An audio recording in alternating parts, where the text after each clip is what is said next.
First and foremost, lab safety. Lab safety is the most important thing when you're conducting a lab.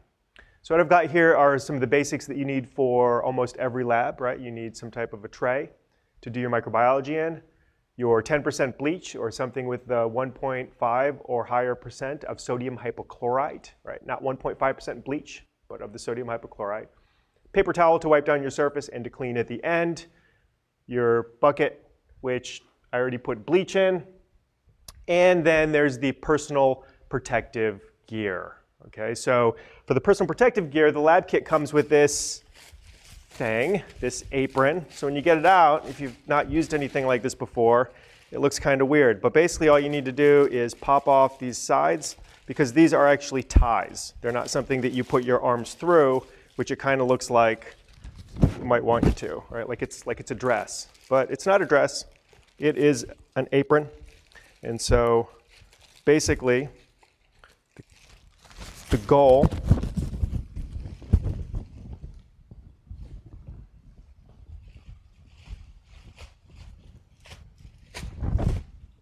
is to protect you and your clothes. And your clothes are really all it's going to protect right now, as you can see.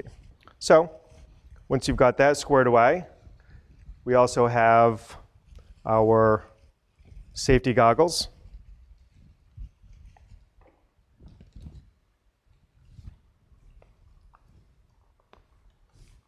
We have our mask, our protective mask.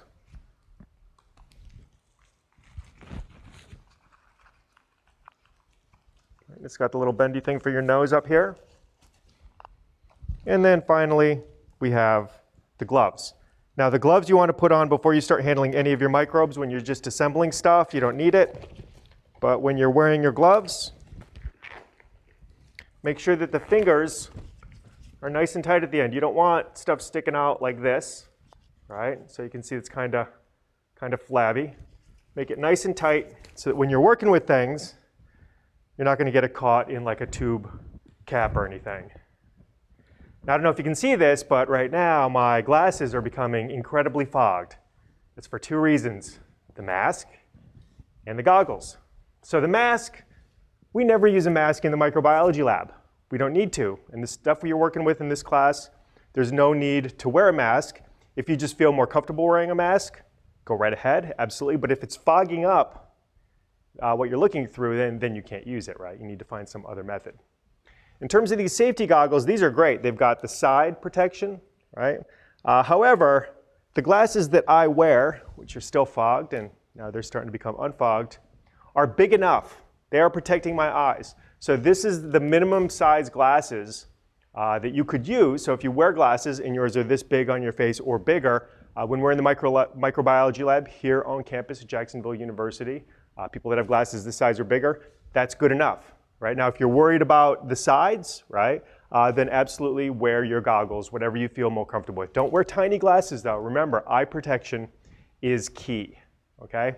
So in terms of the lab apron, okay, and I'm going to go ahead and take this off, just these gloves. So just for the purpose of explaining this, the lab apron is fine. I'm not a big fan of it because then when you take it off, so you've been working with microbes, if you ever think that you've contaminated the lab apron, then it needs to go into the bleach bucket.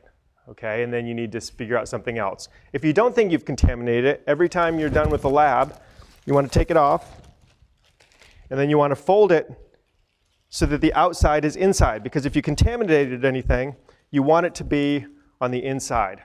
And the reason why I'm not a big fan of the plastic apron anyway is that if you get something on it, it'll stay on the surface and it'll easily come off. Right? So now this is something that after I do the lab, I could go ahead and put this in my cupboard with wherever I'm putting my other stuff. Right? Make it nice, and might even want to put a rubber band around it or something. That way the outside that we're touching right now was the part that was touching your body. So you wouldn't want to put this with cultures or anything else. You would want to put this somewhere where it would not get contaminated as well.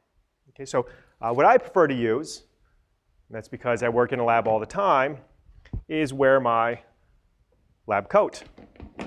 And so my lab coat is inside out, right? That's the way we do everything here, in case the outside got contaminated. And so when I work, I prefer my lab coat. And not only not just because it's got my name, but because I feel a lot more protected in a lab coat, right? I mean, look at this. If I spill anything on here, it's going to go on here, right? My cuffs, I don't like them going all the way down because when I'm done, I'm going to wash very well, just like you do in a hospital, scrub for, upwards to a minute, lather it all up, get it really nice all over the place. You're going to be wearing gloves every time you're doing exercises where you're handling bacteria. So, but still, even though you have gloves on, after you take them off, you still wash your hands thoroughly, thoroughly, thoroughly. Okay? So now this lab coat only exists for microbiology. So if you are going to use a lab coat, by all means do, but don't use it for anything else. When you're done with the lab, at the end of the lab exercise, and you've cleaned everything up, you should take off your lab coat, turn it inside out, right? And I'm not doing this with the gloves that I was working with microbes, right? Because then I would have gloves which may be contaminated and I'm touching everything. So the lab coat is like the last thing you take off. So after you fold it inside out, I then just fold it, and then what I recommend, since you're at home, is to put it in its own container. Okay, so for this course, doing microbiology in your home, containers to sequester things that may come in contact with bacteria or the microbes is a very smart thing to do. Now it's all in here. And also you should bleach and launder your lab coat on a regular basis. Right? If you do not have a lab coat and you don't like the lab apron, then what you need is another thick shirt that you can wear that comes down, far enough so that wherever you're working at, if something spills, it will get on the protective layer. Okay, so your personal protective gear is super important, and you should practice taking it off and putting it on. It may sound goofy, but the order of operations is important, right? Gloves are pretty much the last thing on and the first thing off after you clean up. And in the videos, you'll see that that's how I do that. Your personal protective gear does not stop from the waist up. So look at how my pants are coming down over my shoes. That is exactly what you want. Look at my shoes. You cannot see any skin. You cannot see any sock. So if I were to accidentally spill some type of culture or bacteria onto the lower half of my body, if it went onto my shoes, I'd be able to take my shoes off, put them in the washing machine with bleach and laundry detergent, launder them, and use them for the next lab. As far as my pants go, same thing. Just strip it off, get it in the washing machine.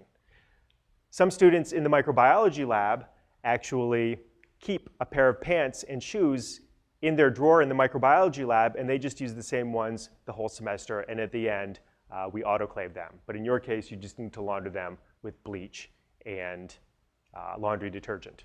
And so the other thing is to not, after you do a microbiology lab, don't just start wearing the same clothes around the house. Those should be cleaned. So be safe.